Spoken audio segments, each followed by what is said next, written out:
gjithë menaxhimi i aseteve publike janë pakry. Çdo fshat, çdo qytet ka deponi ilegale të pafundme. Decentralizimi është pjesë përbërëse e menaxhimit. Trepça duhet kthehet te ekspertiza me partneritet publiko-privat. Shteti ju jep ka një infuzion mos më uqunë protesta. Çka është dëshmu për këto 5 vitet e fundit është që premtimet që në bo, fillu prej fondit sovran dhe bankës zhvillimore, si 2 premtimet që ka bo qeveria në detyrë, ka tregu që realisht gjithë menaxhimi i aseteve publike, edhe ato që i takojnë AKP-s, edhe ndërmarrjet publike, janë pakry. Domthonë është bo manipulim i thellë i menaxhimit tyre duke tentuar që bordet të mbahen peng. Gjithë shumica e udhëheqësve të bordeve, edhe anëtarëve të bordeve janë në detyrë, nuk janë me vendime të plota. E kemi pa Trepçën, për marrë për shembull se është një prej ndërmarrjeve që na kemi analizuar me kujdes edhe kemi plan se çfarë do të ndodhë me Trepçën për me u kthy në një prodhuese gjenerues të hyrave e jo një konsumues buxhetit publik. Për shembull për postën edhe telekomin janë 45 milion euro që qeveria ju ka dhënë për me mbajt gjallë një kompani e cila realisht ishte dashur me gjeneru. E njëjta është me Trepçën.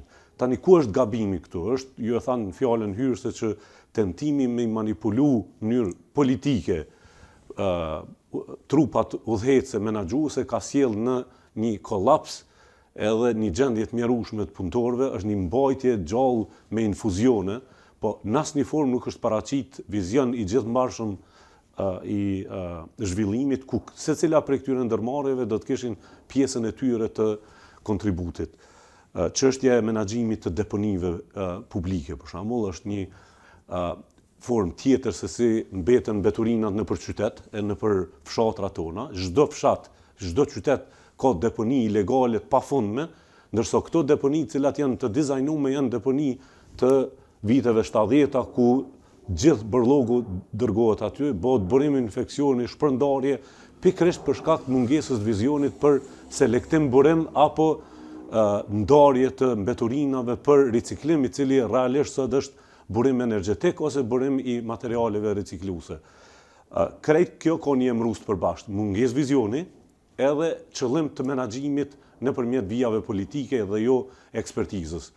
Aleanca për Ardhmërinë e Kosovës e ka të qartë që edhe ka dëshmuar në të kaluarën që decentralizimi është pjesë përbërëse e menaxhimit, do të thotë komunave duhet t'ju jepet mundësi që ato të jenë edhe përgjegjëse po edhe llogaridhënëse ta zënë për çështjen e menaxhimit të mbeturinave. Nuk munden më kompanitë rajonale me qenë ato të cilat realisht e lënë gjendjen se për 25 vite nuk ka funksionuar ky sistem.